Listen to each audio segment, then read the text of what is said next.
একজন বিবাহিত মেয়েকে জিজ্ঞাসা করা হয়েছিল বিয়ের আগের এবং বিয়ের পরের জীবনের মধ্যে পার্থক্যটা কোথায়। মেয়েটা হাসি মুখে বলেছিল, বিয়ের আগে আমি আমার বাবার বাড়ির রাজকন্যা ছিলাম, আর বিয়ের পরে শ্বশুর বাড়ির বৌমা হয়ে গিয়েছি। আগে সবাই আমার মুখে খাবার তুলে দিত, আর এখন বিয়ের পরে আমি সবার মুখে খাবার তুলে দিই, কিন্তু তবু কারো মন পাই না। বিয়ের আগে মন খুলে কতই না হাসতাম, এর জন্য ভাইয়ের কাছে অনেক বকাও খেয়েছি। আর বিয়ের পরে এখন তো কাঁদতেও ভয় লাগে, না জানি সবাই কি ভেবে নেবে। এটাই হলো বিয়ের আগের আর বিয়ের পরের একজন বিবাহিত নারীর জীবন। আমার এই কথাগুলো অনেকের কাছে ঠিক মনে হতে পারে, আবার কারো কাছে ভুলও মনে হতে পারে। সবার মতামত একদম ভিন্ন। সবাই যে আমার মতন ভাববে তেমন নয়, বা আমি যেটা বলছি সেটাই ঠিক তেমনও কিন্তু নয়। তা যাই হোক, নমস্কার বন্ধুরা, আমি দিয়া। আমার একটি নতুন ব্লগ ভিডিওতে তোমাদের সবাইকে জানাই অনেক অনেক স্বাগত। আজকের ভিডিওটা শুরু করতে অনেকটাই দেরি হয়ে গেল। এখন তো দুপুরের সময়। কালকে রাত্রে না আমাদের এখানে প্রচুর ঝড় বৃষ্টি হয়েছে, সেই কারণেই আর কি রাত্রেবেলা থেকে লাইন ছিল না। অনেক জায়গায় তো গাছ ভেঙে পড়েছিল, লাইনের তার অবধি ছিঁড়ে গিয়েছে। সেসব ঠিক করতে করতে অনেকটাই দেরি হয়ে গিয়েছে। লাইনও এসেছিল প্রায় দুপুরবেলা, এই জন্য মোবাইল চার্জ দিয়ে ভিডিও শুরু করেছি অনেক বেলাতে। দুপুরবেলা তো গোপাল সেবা দিতে হবে। আজকে আবার সকাল থেকেই আমাদের অনেক কাজের তড়িঘড়ি ছিল। কালকে তো সারাদিনটা কাজের মধ্যে দিয়েই যাবে, কারণ আমার যে ভাসুর আছে দাদা, কালকে ওনার পাকা দেখা হবে, বিয়ের পাকা কথা আর কি হবে। এই জন্য বাড়িতে অনেকজন আসবে আর বাড়িতে ভিড়ও হবে। তো আমার ভাসুর বুঝতে পারছো, আমার যেহেতু দাদা হয়, দাদার বিয়ে পরে আর ভাইয়ের বিয়ে আগে।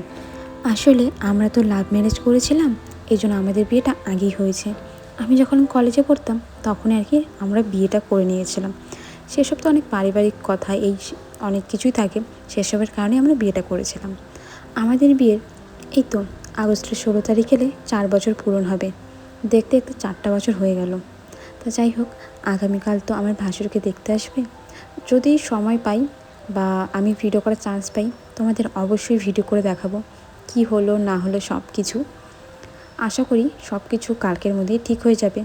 যদি ঠিক হয় তাহলে কীভাবে বিয়ে হচ্ছে না হচ্ছে সেসবও তোমাদের দেখাবো। এইদিকে আমি আবার দুপুরের জন্য একটু রান্নার প্রস্তুতি করছি। তেমন কিছুই না, 2টো ডিম এনেছিলাম। 2টো ডিমের দাম জানো তো 14 টাকা নিয়েছে, আর আমি তো 15 টাকা নিয়ে গিয়েছিলাম। 1 টাকা দিয়ে একটা জলজিরা নিয়ে চলে এসেছি।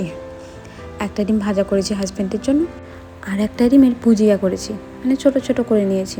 ওরকম করে খেতে না আমার ভীষণ ভালো লাগে। তা একটু পরে তো হাজব্যান্ড চলে আসবে, তারপর আমরা দুপুরে খাওয়া দাওয়া করবো। আর এদিকে দেখি আজকে তো রোদ উঠেছে, সেই জন্য যতগুলো জামা কাপড় সকালে ধুয়ে দিয়েছিলাম সবগুলো শুকিয়ে গিয়েছে।